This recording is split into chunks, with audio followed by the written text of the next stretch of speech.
자, 같이 인사들 합시다. 안녕하세요. 반갑습니다. 오랜만에 뵙습니다, 여러분. 이렇게 만나 뵈서 반갑고요. 또 이렇게 수업을 같이 할 수 있는 기회가 있어서 또 즐겁기도 하고 그렇습니다. 자, 또 공부를 또 처음 하신 분들 계실 거고, 또 제 얼굴을 이렇게 알고 계신 분들 계실 거고, 그런 취지에서 처음 하신 분들 기초로 해서 먼저 간단한 말씀을 드릴 거고요.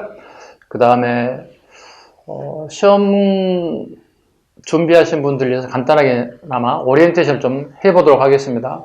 왜냐하면 어느 부분에서 얼마만큼 많은 문제가 나오는지 정도로 알고 가야만이 공부하는데 좀 더 효율적으로 공부하지 않을까 그런 생각을 하기 때문에 한번 보도록 하겠습니다. 우리 한국사 문제는 총 20문항이 출제가 됩니다.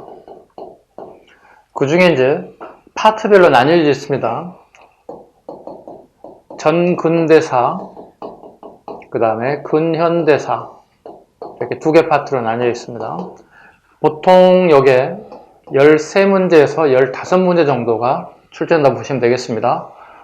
여기는 적게는 5문항에서 7문항 정도까지가 출제됩니다. 이게는 어디까지는 전부 다 플러스 마이너스입니다. 플러스 마이너스이기 때문에 더 나올 수도 있고 적게 나올 수도 있고 약간 유동적이기 때문에 이거 100%라고 얘기할 수 없고요. 이게 이제 보통 우리가 말하는 이제 1권이죠. 우리 책이 2권 있을 거예요. 1권, 2권 이렇게 얘기하죠. 여기는 주로 이제 우리가 흥선대원군 시기부터 보시면 돼요. 흥선대원군부터가 이제 2권으로 보통 이렇게 출발하죠.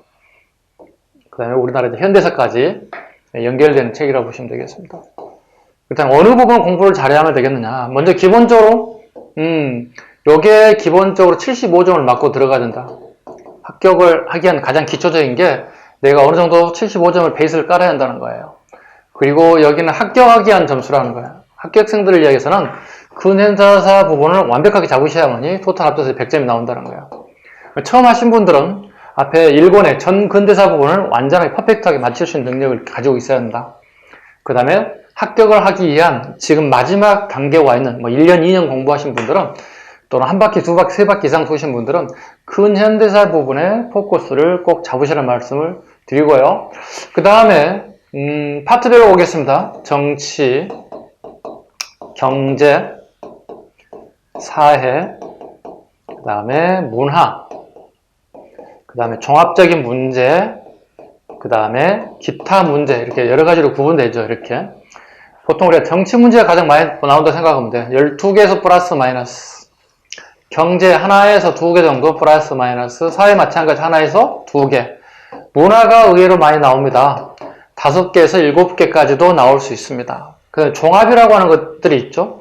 시대 전체를 묶어보는 경우도 있을 거고, 그럼 정치를 삼국시대, 고려시대, 조선시대를 묶을 수도 있고, 경제도 마찬가지죠. 이런 식으로 종합으로 출제되는 문제가 하나도 안 나올 수도 있고, 하나가 나올 수도 있고, 기타는 좀 3가지 분류로 보면 될 것 같아요. 첫 번째, 독도 문제.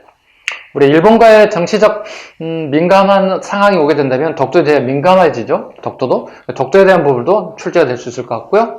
그 다음에 이제 간도 문제가 요즘 좀 줄긴 줄었어요. 간도 문제가. 간도는 우리 중국과의 문제가 이제 걸려있기 때문에 쉬운 문제는 아니, 출제하기도 쉬운 문제는 아닙니다만 최소한 간도 문제도 한번 잡고 가야 될 것 같고, 그 다음에 이제 유네스코 문제. 유네스코 문화재에 대한 부분도 우리가 한번 좀 살펴봐야 될 것 같다.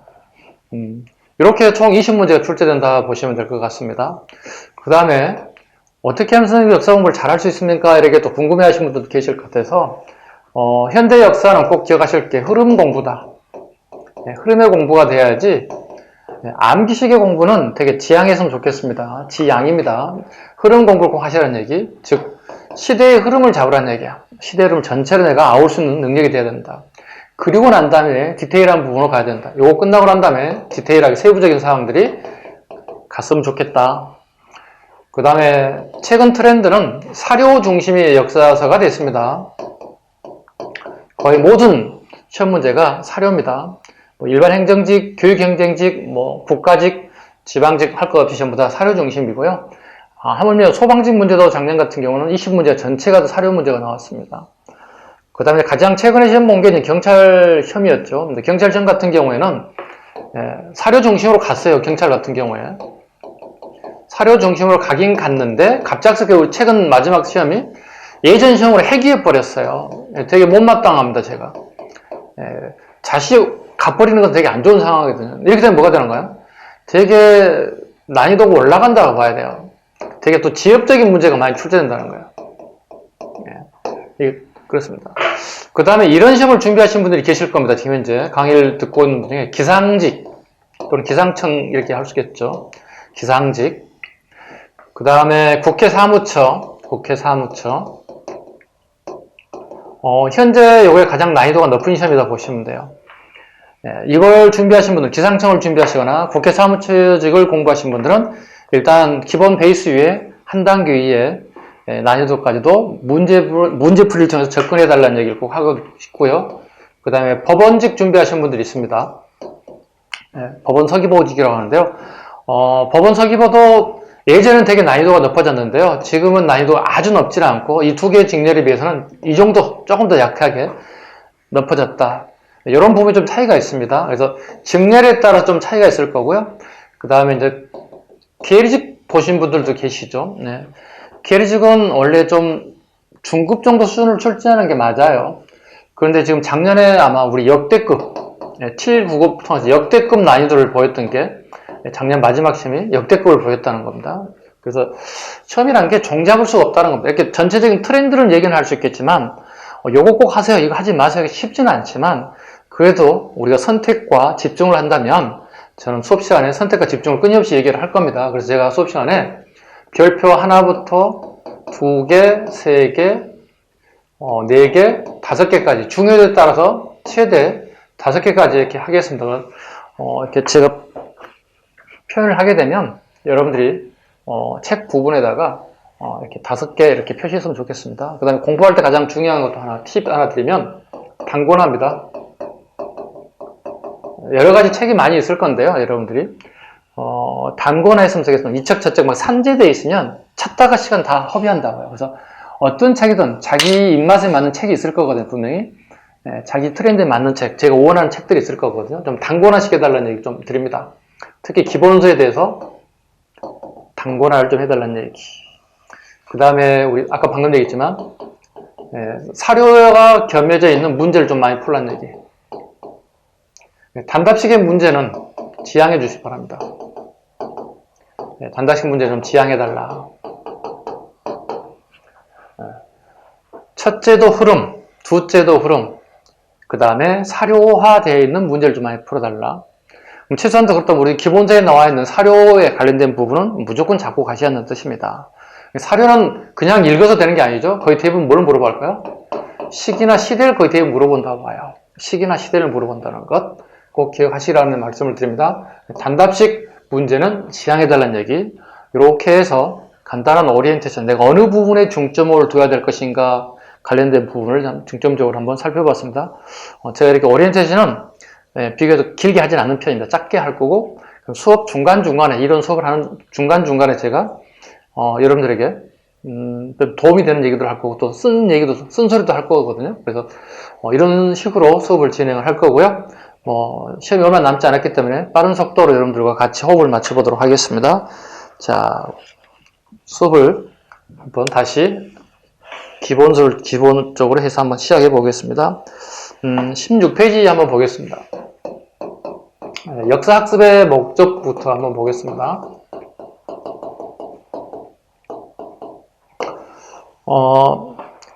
첫 번째, 역사를 두 가지 측면으로 보는 경우가 있습니다. 사실로의 역사와 기록으로의 역사가 있습니다. 첫 번째, 사실로서 역사. 두 번째는 기록으로의 역사라는 단어가 있을 겁니다. 이건 서양 애들이 분류하는 방식이라 보시면 됩니다. 서양 애들이 분류. 이건 주로 이제 랑케 같은 이거 독일 사람입니다. 독일 학자인데요. 이걸 랑케 사관이다 이렇게 불러요. 주로 독일에 해당되는 학자들이 가끔씩 이제 학자들 가지고 말장난 치는 경우가 있습니다. 이건 우리가 기본적으로 알고 가셔야 되겠죠. 자, 여기는 이제 보통 크로체, 그 다음에 콜링우드, 그 다음에 EH 카,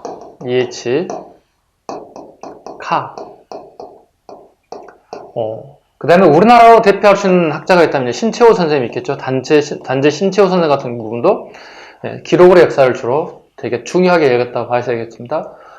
여기는 객관성을 제한한다. 객관적 의미를 가지고 있다. 이렇게 얘기합니다. 객관적. 누구나 다 객관성을 가져야 한다.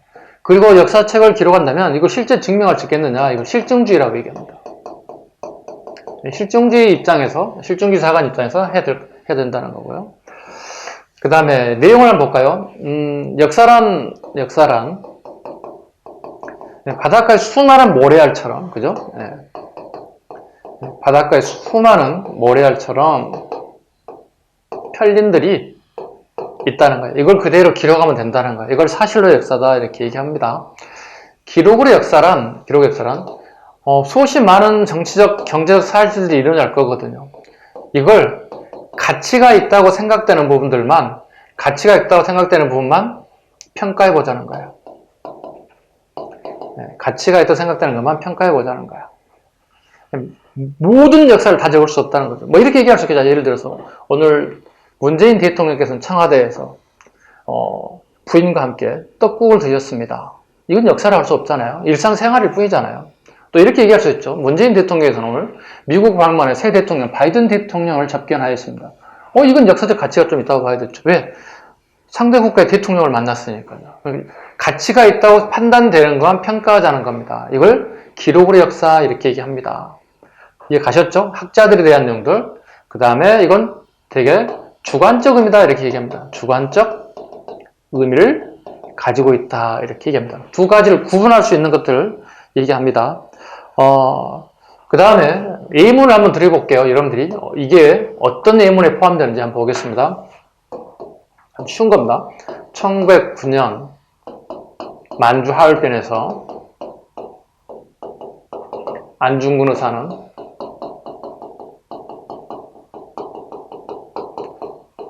이또 히로부미를 저격가 했다. 어때요? 이거 모르는 사람 어쩌 대한민국 사람? 이거 모르는 사람은 간첩이겠지. 1909년 만주 하을변에서 안중근 의사는 이또 히로부미를 저격하였다. 다 아시죠? 그렇다면 이 내용은 사실로 역사이겠습니까? 기록으로 역사이겠습니까? 물어본다는 거야. 뭐 같아요? 사실 같아요? 기록 같아요? 네. 여러분 스스로 한번 생각해 보세요. 사실로 역사 같아요. 저건 팩트야. 사실이지. 어떤 분은 아니야. 저건 팩트가 아니야. 뭔가가 평가가 있을 거야. 주관적 의미의 뭔가 평가가 있을 거야. 서로 생각이 조금씩 달라지죠. 네.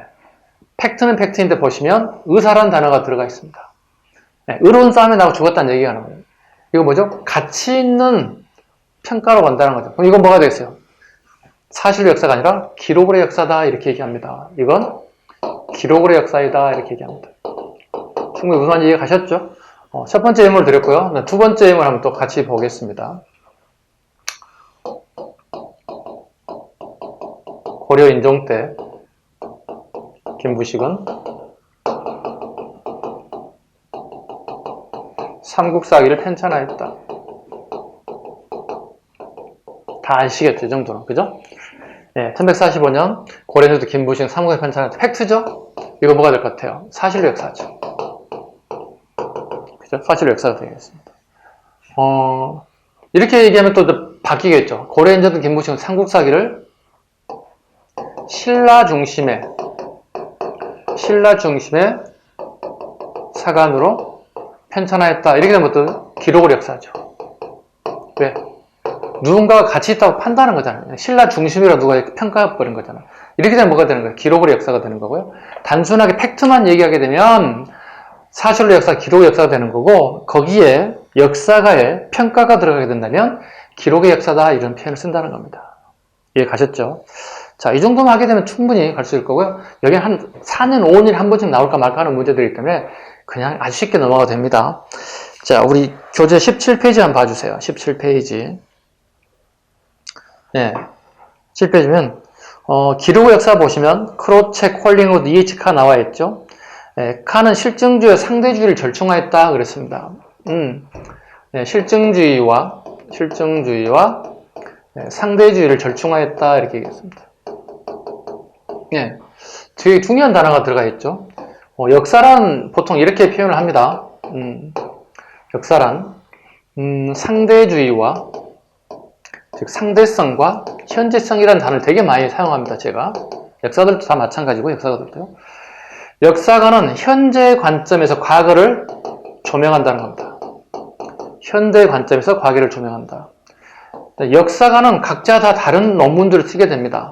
그죠? 우리가 대학원 뭐 박사과정 보면 다 논문들을 쓰게 되는데요. 예, 다들 각자 다르죠.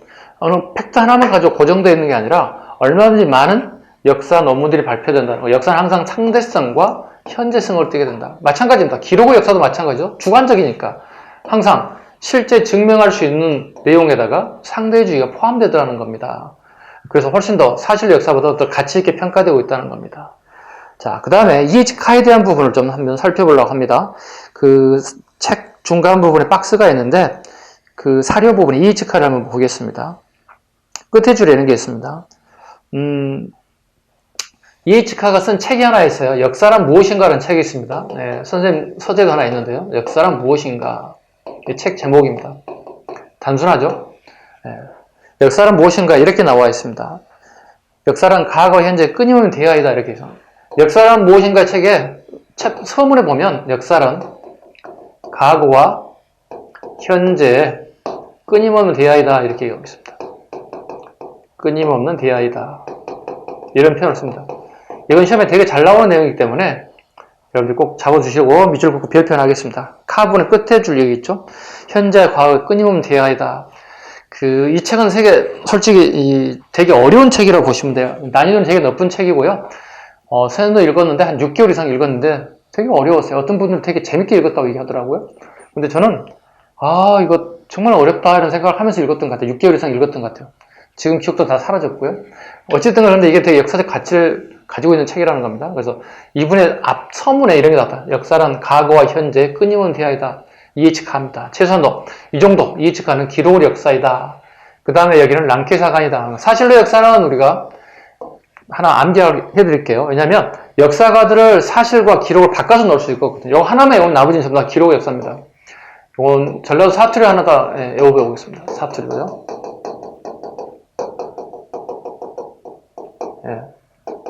사실 않게 이렇게 하시면 충분히 여러분들이 암기를 통해서 역사가들 가지고 말장난 칠 때 여러분 충분히 잡아낼 수 있다 이렇게 평가가 됩니다. 자, 페이지 한번 넘겨보겠습니다. 몇 페이지까지 넘기냐면요. 여러분 22쪽 한번 보겠습니다. 22쪽 보시면 한국사의 보편성과 특수성이 있습니다. 이건 되게 어렵지 않기 때문에 빨리빨리 넘어가 볼게요. 보편상의 넷째 줄 한번 봐주시죠. 자유와 평등, 민주와 평화 등 공통의 인류의 가치를 추구해왔다. 이건 보편성이 어느 나라든 간에 자유와 평등, 전쟁을 좋아하는 나라가 어디 있겠습니까? 그죠? 자유와 평등을 좋아하겠죠? 근데 특수성이 있다는 겁니다. 각 나라별로요. 그리고 대표적인 게 충성과 효도라는 게 하나 있죠. 볼게요. 자, 중국의 유교가 공자님 시기에 발전하게 되는데 유교에서 가장 중요하게 생각하는 게 중국에서 인이라고 하는 거예요. 어질 인자죠. 대신에 우리나라에서는 이 유교를 충성과 효도로 보고 있다는 거예요. 이게 가장 중심이 된다 보고 있다는 거야. 이건 뭐죠? 상대성이죠. 상대성이죠. 그러니까 생각이 나름이죠. 각자 다 달라진다는 거예요. 역사는 그래서 상대성을 띠고 있다는 건데요. 어질인자죠. 어진다는 것은 뭐냐면 권력을 가진 자가 권력을 갖지 않은 자에게 베푸는 거다. 베푸는 거다. 그 다음에 부자가 빈자에게, 가난한 자에게 베푸는 것도 마찬가지 인이라고 봅니다. 근데 이게 쉽지가 않죠. 우리처럼 미국 애들처럼 노블레스가 잘 되지 않는 나라죠. 우리 같은 경우에는. 근데 요걸 인이라고 합니다. 근데 우리나라에 유교가 들어왔을 때는 국가에 충성하고 부모에 효도하는 것, 즉 충효가 가장 유교의 이상적인 덕목으로 생각하겠더라. 차이점이 있습니다. 이게 우리만이 가지고 있는 특수성이더라. 그 다음에 둘의 개의 향도가 있죠. 둘의 개의 향도 이렇게 보겠습니다. 이것도 우리 민족의 특수성입니다. 이건 삼한시대부터 있었던 것들이죠. 마을의 공동작업을 한다 보시면 돼요. 마을의 공동작업, 이걸 두레라고 얘기할 거고요. 기회는 설명 안 해도 되겠죠? 뭐, 선생님도 기회 모임이 한 5개 정도 있는 것 같고요. 뭐, 여러분들도 기회 모임이 있을 거고, 여러분 부모님들도 기회 모임을 가지고 있는 부모님들이 계실 건데, 이 기회 모임, 우리가 알고 있는 그 기회 모임이에요. 향도는 우리가, 우리 사회 파트에서 공부할 때 꼭 알아야 되는 부분이기 때문에 알아두셔야 됩니다. 향도란, 우리 신라 시대에 처음 등장합니다. 신라 진평왕 때, 김유신 아시죠, 여러분들이? 김유신이 하양도에 수장으로서 아이들을 데리고 다니죠, 추화를. 이때 처음 쓰이는 약어가 용화향도라는 단어가 나옵니다. 용화향도. 향도라는 단어는 이때 처음 신라 진평왕 시기에 6세기 처음 등장했고요. 신라 때 했던 것들은 고려를 건너오죠. 네. 고려 두면, 고려 전기에는 거의 대부분 뭐 이런 것들이죠. 사찰이죠.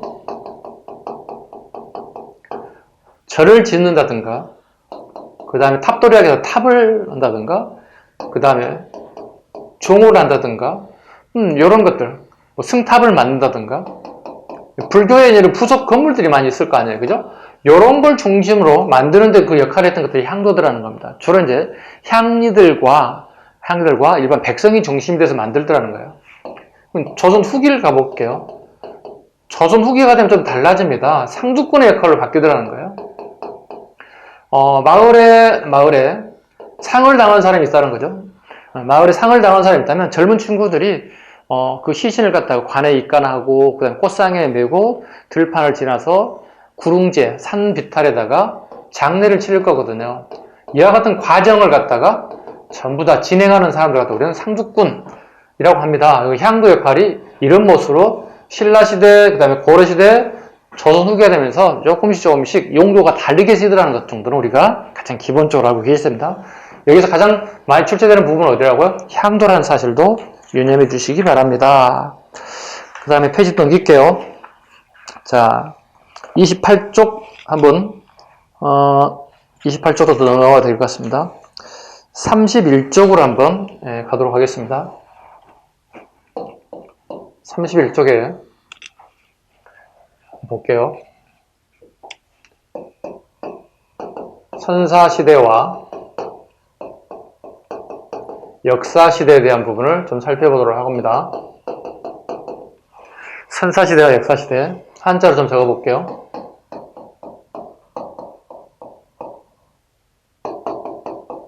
선사시대죠. 역사시대죠. 자, 보겠습니다. 선사시대와 역사시대를 무엇로 구분할 것인가 기준점이 있어야 할 거 아니에요. 그죠? 네. 선사와 역사를 구분하는 기본점이 있거든요. 네. 뭘로 구분할 것 같아요? 네. 익히 아시죠? 네. 문자의 사용 유무에 따라서 선사와 역사시대를 구분한다는 겁니다. 그렇다면 우리는 언제부터 역사를 사용했을까? 자, 두 가지가 있습니다. 중국 애들과 우리나라는 좀 달라요. 중국 애들은 이미 청동기 이미 사용됐다는 겁니다. 청동기. 우리나라는 철기시대에 가야만이 역사시대가 됐다는 거예요. 그게 곧 여기로 가면 되겠죠. 이렇게. 봐요. 선사시대는 우리나라의 구석기, 그 다음에 신석기, 그 다음에 청동기 시기를 갖다 우리는 선사시대로 보고 있다는 겁니다. 그리고 역사시대는 철기 가야만이 중국으로부터 한자가 유입된다는 겁니다. 구분하면 돼요. 이것만 구분하면 되겠죠? 문자를 사용하는 시기에 따라서 선사와 역사로 달리어졌다. 문자를 사용하지 않던 시기, 역사 이전의 시대, 구석기, 신석기, 청동기를 얘기하는 거고, 철기 시대가 되면 중국으로부터 본격적인 문자, 한자가 유입되기 때문에 역사시대라고 본다. 그렇다면 우리가 공부하는 방법론이 생겼죠. 그죠? 중국 이렇게 넣으면 되겠죠? 중국은 여기 역사시대가, 청동기부터는 사실. 자, 방법론 있죠? 공부하는 방법론이 그럼 어떻게 해요? 유물, 그 다음에 유적, 그 다음에 서적이죠. 책이라고 봐야 되겠죠? 역사를 공부하는 방법이 꼭 필요 불가분에 해당되는 게 세 가지입니다. 유물, 유적, 역사입니다. 역사를 공부할 때 필요한 것들이죠. 유물과 유적은 주로 어디예요? 여기죠. 선사시대 공부하는 게 유물, 유적이죠. 그럼 우리가 선사시대 공부 방향을 우리가 잡아볼 수 있다는 거지. 네, 선사시대와 관련된 공부는 우리가 공부방이 유물과 유적이 되게 많이 나올 것이다. 되게 피곤하죠. 양이 되게 많죠. 근데 잡아야 돼요. 자, 여기는요, 철기시대죠. 이건 중국의 역사서들입니다. 중국의 역사서들을 갖다 참고 문헌으로 우리가 잡을 거고, 그 다음에 이게 사료로 이렇게 출제가 될 거거든요. 이거 잡으셔야 되는데. 대부분 여기 뭐겠어요? 고조선은 청동기 시작했잖아요. 청동기 시작에 철기에 꽃을 피우는 나라라고 이렇게. 고조선에 대한 얘기가 되게 중국 역사서에 나오지, 그러니까. 그 다음에 여기에 뭐야? 옥저란 나라, 동해란 나라, 사만에 관한 나라, 그 다음에 가야에 대한 나라들, 그 다음에 초기 고구려 백제 신라에 대한 얘기들. 전부 다 중국 문헌을 통해서 공부를 하는 방법밖에 없다는 거예요.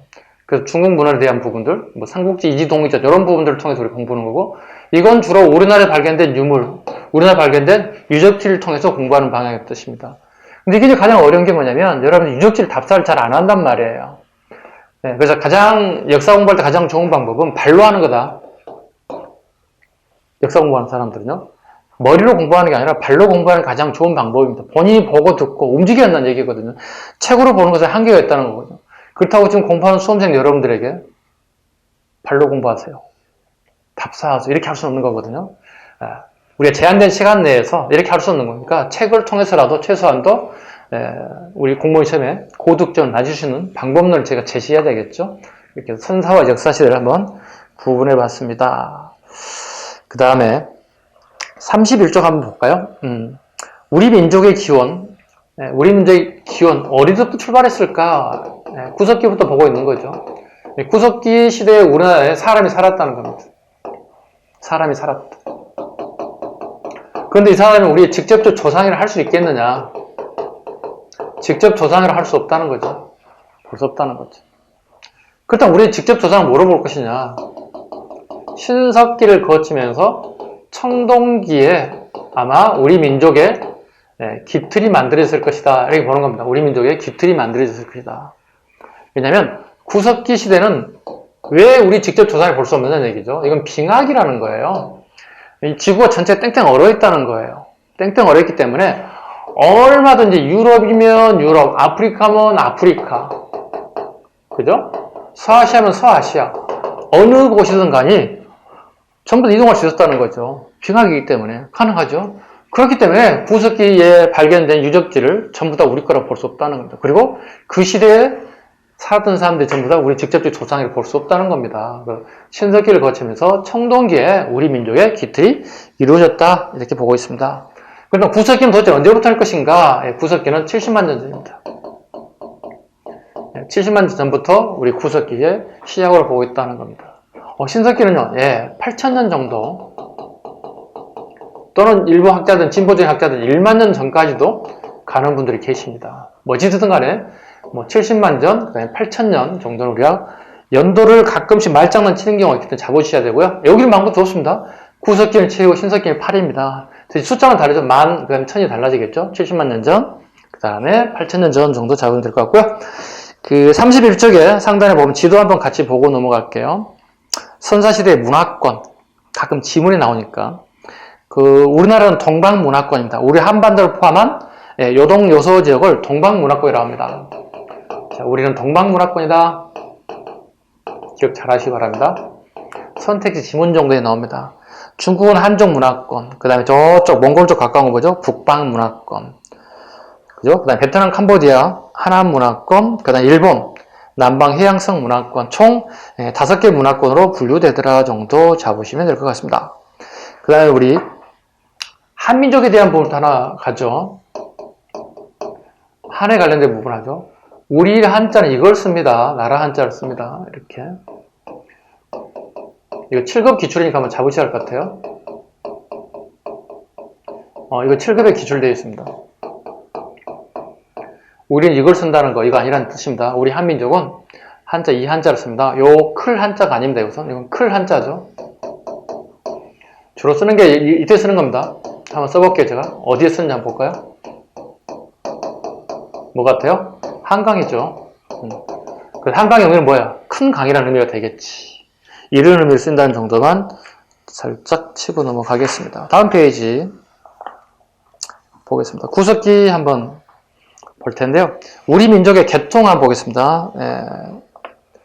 4번에 우리 민족 계통 보겠습니다. 자, 우리 민족은 문헌상으로 넓은 의미의 예족, 그 다음에 맥주, 이 전부 다 오랑캐 했죠. 오랑캐 맥자입니다. 우리 스스로가 우리를 오랑캐라고 지칭하지는 않아요. 중국 문헌에 이렇게 나와 있다는 뜻입니다. 우리 민족을 이렇게 나쁜 관점으로 봤다는 얘기죠. 왜일까요? 중국 애들은 중화주의 사상을 가지고 있다는 겁니다. 중화주의 사상을 가지고 있더라. 자기들만이 문화를 가진 민족이더라. 자기들만이 세계 중심 국가이더라. 뭐 이런 사관들을 중화주의라고 얘기하는데요. 중국 주변에 있는 모든 사람들을 전부 다 오랑캐로 보고 있다는 겁니다. 그 다음에 한족. 그나마 가장 마땅한 게 한족이죠. 한족 여기입니다. 한족이죠. 그 다음에 동이족. 동쪽에 사는 오랑캐족이다 이렇게 표현하겠다는 거야. 그러니까 우리의 표현은 아닙니다만 중국 문헌에 이런 기록이 나오더라. 그 다음에 시대별로 한번 보겠습니다. 구석기부터 한번 볼까요? 구석기 시기구분 볼게요. 정기 70만 전, 70만 전 밑줄 긋죠. 집게와 주먹도끼에 밑줄 긋습니다. 그리고 별표합니다. 집게와 주먹도끼. 이건 주로 사냥도구입니다. 전기에 사냥도구로 쓰는 게 집게와 주먹도끼다 보시면 되겠습니다. 사냥을 할 거고 그 사냥감을 갖다 칼로 자르는 역할도 했을 것이다. 이게 전기고요. 그 다음에 중기 볼까요? 밀개 글개라는 게 하나 있을 겁니다. 밀개 글개. 밀개 글개. 주방용 도구입니다. 주방용. 구분하셔야 됩니다.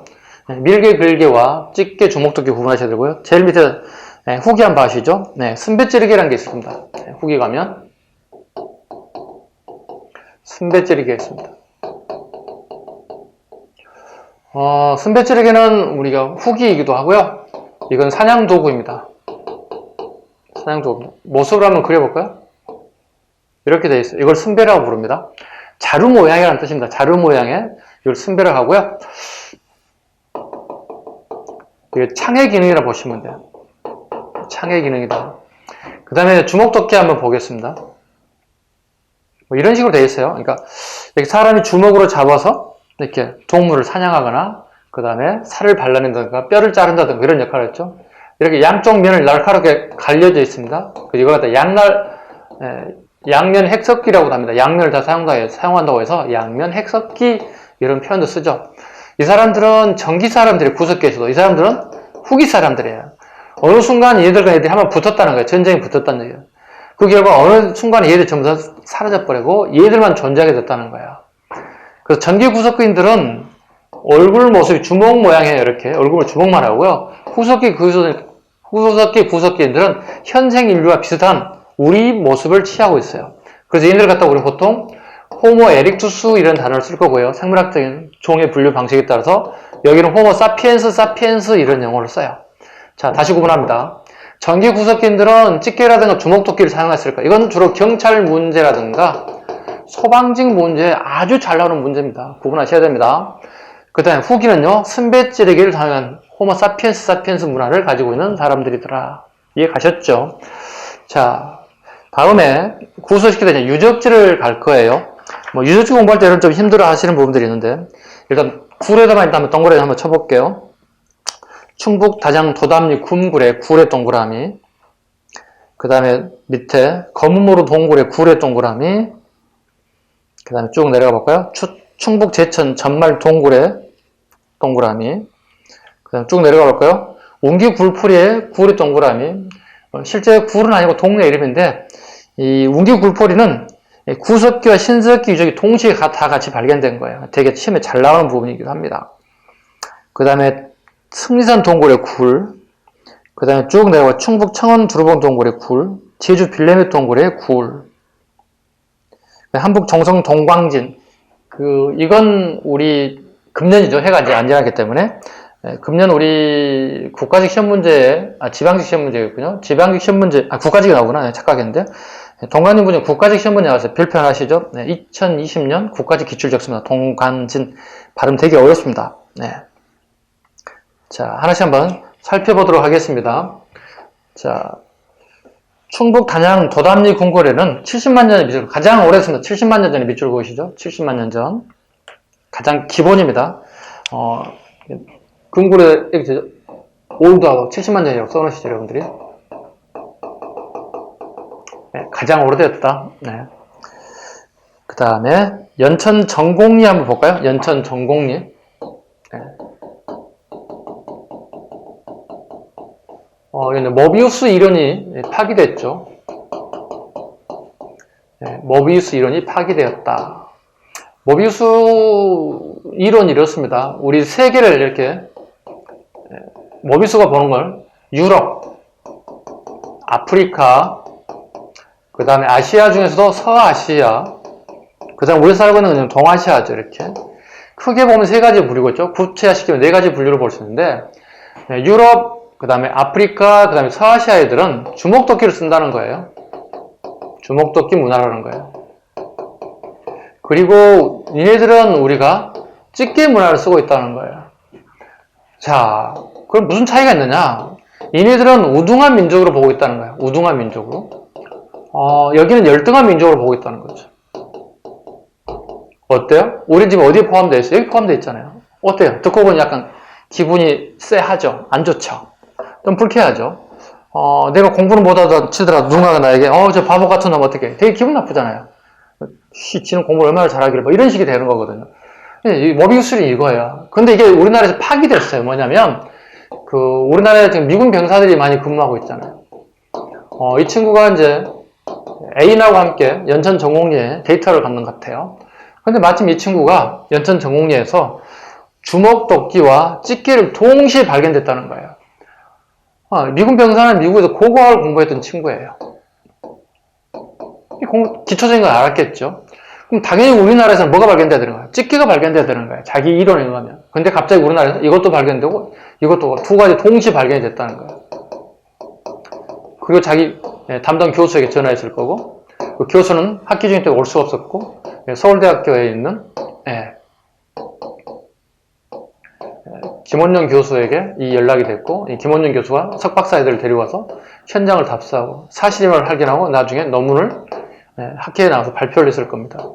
그 결과 이 머비우스 이론은 파기되고 말았습니다. 끝나야 되잖아요. 그럼에도 불구하고 우리 시험에 계속 나오고 우리 책에 계속 나와 있는 이유는 이게 대한민국 경기도 연천 정곡리에서 그 이론이 파기됐기 때문에 끊임없이 이론은 책에서 사라지지 않고 계속 존재한다는 사실입니다. 왜? 중국도 아니고 일본도 아니고 우리나라 발견됐기 때문에 그렇습니다. 자, 연천 정곡리는 별표 한 2개 정도 하겠습니다. 궁굴은 별표 하나 정도 할 거고 기본적으로요. 그 다음에 공주 석장리, 전기부터 후기 구석기까지 되게 사람이 살기 좋은 환경이었다는 거죠. 그 다음에 남한 최초 유적지였다는 거, 남한 최초 유적지였다는 거. 그 다음에 충북 단양 상시리 바위그늘, 바위그늘에 한번 위주로 보시죠. 왜냐면 구석기인들이 주로 어디에서 주거를 했을까 본다면 거의 대부분 동굴입니다. 그래서 동굴에 동그란 칠한 이유가 여기였습니다. 그 다음에 이제 바위그늘이죠. 바위 한번 이렇게 그려볼게요. 이렇게. 이런 바위 이렇게 있다면, 요 부분이, 움푹 패인 부분이 있죠? 약간 바람이라든가, 비를 피할 수 있는 공간이 있다는 거죠. 그 다음에 이제 막집이죠. 오다 가다가 이제 막집 짓는 거죠. 왜냐면, 얘네들은 농경이 아직 시작되지 않았어요. 그러다 보니 얘들은 무리지어서 이동한다는 거죠. 먹잇감을 찾아서. 그러다 보니, 주거가 동굴이라든가 바위 그늘이라든가 막집 같은 데서 주로 기거하더라. 그래서 바위 그늘 나오면 일단 무조건 구석기인들이야 보시면 되겠죠. 그 다음에 충북 제천 전말동굴 턱꽃뿌리표가 발견되었다. 지금 이거 우리나라에는 없습니다. 왜냐면 빙하기에는 얘네들이 우리 땅에 살았다는 거예요. 빙하기에는 얘들이 우리 땅에 살았는데 빙하기가 지나고 난 다음에 우리와 환경이 맞지 않는 거예요. 봐봐요. 구석기 신석기를 넘어오잖아요. 여기 빙하기라고 그랬잖아요. 여기 해빙기가 오는 거예요. 이렇게 얼음이 녹는 거죠. 얼음이 녹음으로 인해서 해수면의 온도가 올라갑니다. 해수면의 높이가 이렇게 올라가겠죠. 해수면의 높이가 이렇게 올라갑니다. 빙하기 때는 중국이라든가 우리 한반도라든가 일본이 전 세계가 다 한 덩어리 붙어 있다는 거예요. 얼마든지 자유롭게 이동이 가능하다는 거예요. 그러나 신석기가 되면 어떻게 되죠? 중국 나뉘어주고 한국 나뉘어주고 일본 다 나뉘어진다는 거예요. 이때부터 열도가 이렇게 분할되기 시작한다는 겁니다. 그래서 구석기 시대에 발견됐던 어떤 유적지에서 유골이 발견됐다면 그네들이 우리 직접적인 조상이라 볼 수 없다는 겁니다. 왜? 최소한 우리가 빙하기와 해변기 정도는 우리가 알아두셔야 되겠죠. 그래서 털꽃뿌리 같은 경우는 우리 환경에 맞지 않았던 애들은 전부 떠나게 되었다. 그래서 신석기부터 등장하지 않고 있습니다. 한북 옹기 굴포리, 이건 네, 구석기부터 신석기가 다 유물이 발견되고 있다. 되게 사람이 살기 좋은 환경에 있을 것이다. 강원 양구 상무리에 흑요석이 발견되었다. 흑요석, 이거 칼의 기능이죠. 날카로운 칼입니다. 우리 한반도를 이렇게 본다면, 우리 한강을 한번 이렇게 기준으로 잡아보자고요. 한강을 기준으로 본다면, 여러분 백두산이 폭발했을 때 화석이 터져 나왔을 거거든요. 백두산에. 그래서 이쪽에서는 주로 구석기 시대에 흑요석이 주로 많이 발견된다는 뜻이죠. 이쪽 부산 같은 경우에는 일본의 규슈산이 폭발했을 때 이게 들어왔다는 뜻이죠. 이건 신석기라는 뜻이죠. 신석기는 우리하고 일본과 교류가 있었음을 증명해 주는 거죠. 네. 즉 배가 있었을 거라고 우리가 추측해 볼 수 있고 실제로 그러한 어떤 유물들이 나오기도 하고 있습니다. 그 다음에 쭉 내려가 볼게요. 충북 청원 두루봉동굴. 두루봉동굴 보겠습니다. 여기 김흥수 씨라는 분을 좀 짚고 넘어가야 할 것 같아요. 이 사람은 광산 개발업자예요. 네. 이분이 어느 때와 같이 주말에 산에 찾아가서 동굴을 좀 찾아봤던 것 같아요. 어느 곳에 광산이 개발하면 좋을까. 근데 동굴을 들어갔는데 이런 두구의 시신을 이렇게 발견했던 것 같아요. 어린아이 시신인데요. 나중에 경찰 출동하고 고고학자가 출동해 봤더니 구석기를 갖다 우리가 판독이 됐다는 거예요.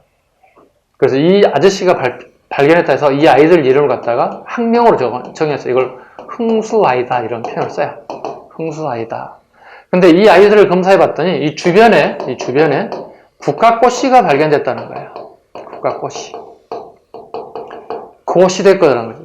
근데 국화꽃씨는 알다시피 여기서 나는 것들이거든요. 여기서 이렇게. 그럼 여기에 이 국화꽃을 꺾어서 그 어린아이들, 또 자식이었겠죠? 어린아이들이 장례를 치르지 않았을까? 일종의 애도하지 않았을까? 무슨 의미입니까? 우리가 생각하는 구속견의 지능지수가 별로 높지 않았을까 생각하는데 그렇진 않았을 거라는 거죠. 최소한 사람이 죽었을 때 슬픔도 알고 애도하는 마음도 있을 거고 명복을 비는 마음도 있었을 거라는 거죠. 네. 그것 때문에 되게 중요하게 여기는 중에 하나가 흥수아이기도 합니다. 그다음 제주 빌레멧 동굴. 네, 제주 빌레멧 동굴. 마찬가지 구석기 유적지이기도 합니다. 참고로 우리 구석기 시대는 전국적 분포를 가지고 있습니다. 전국적 분포라는 단어가 나오면 무조건 구석기 유적지라는 단어를 명심하셔야 됩니다. 왜냐하면 육지뿐만이 아니라 섬에까지 자유롭게 이동이 가능하기 때문에 섬에서 발견된 유적지는 거의 대부분 구석기일 가능성이 90% 정도 될 것이다. 나머지 아닌 경우도 있습니다. 100% 얘기할 수는 없습니다. 그 다음에 함경북도 종성 동관진. 동관진을 좀 빠르게 하게 되면 되게 발음이 어렵습니다. 동광진. 되게 발음 빠르게 했을 때 제 발음이 나오지 않는데요. 한북, 종성, 동관진. 한반도 최초 구석기 유적지입니다. 밑줄 보시고 2020년 네, 우리 공무원 시험 기출문제입니다. 구급 공무원 시험 기출문제입니다. 가장 최근 겁니다. 그 다음에 그 정도까지는 하겠습니다. 그 다음에 한 페이지 넘겨 보겠습니다. 구석기 시대 도구를 한번 보겠습니다. 34쪽입니다.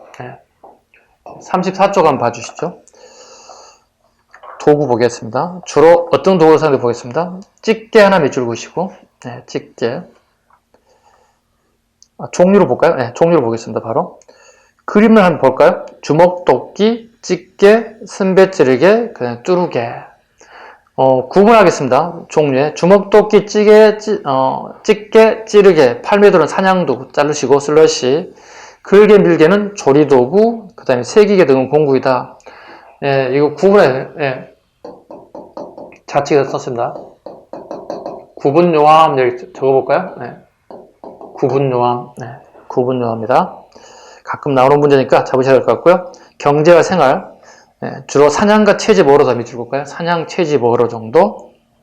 그 다음에 주거생활, 동굴이나 바위 그림, 그 다음에 막집에 살았다 정도 밑줄만 긋겠습니다. 됐죠? 그 다음에 사회생활 보겠습니다. 사회생활. 끝에 줄만 밑줄 긋습니다. 무리 중에서, 밑줄이 아니라 별표만 살짝 하면 됩니다. 이렇게. 무리 중에서 지도자는 경험이 많고 지혜로운 사람이 맡았고 무리를 이끌었지만 권력을 행사하지 않았으며 평등한 공동체였다. 네. 구석기, 신석기까지는 아직까지는 평등한 사회입니다. 평등 사회다 보시면 됩니다. 네. 청동기 가야만이 뭐가 되는 거죠? 계급 사회가 등장하는 거죠. 왜요? 네. 잉여 생산물이 등장하죠. 네. 잉여 생산물이 등장하면서부터 우리는 계급 사회가 등장한다. 이렇게 이해하면 될 것 같습니다. 그러니까 예술활동, 주로 주술적 의미를 가지더라. 네. 주술적 의미를 가지습니다. 네. 즉, 동물을 많이 사냥해서 먹잇감을 많이 잡아야 되겠죠. 어떤 주술적 의미를 가져서 기원하는, 네. 자기 시족이, 네. 자기 가족이, 네. 풍부한 식량을 확보할 수 있게끔 하는 그런 주술적 의미를 가지고 있더라. 중석기 보겠습니다. 중석기. 자, 구석기, 신석기 넘어가는 과정이다. 네, 요거 별표 하나 하겠습니다. 대부분 중석기를 하게 되면 아무 생각 없이 공부하게 되면 이렇게 얘기할 수 있다고. 신석기에서 청동기로 넘어가는 시기다. 이렇게 하면 안 된다고. 이렇게 되면 안 된다고.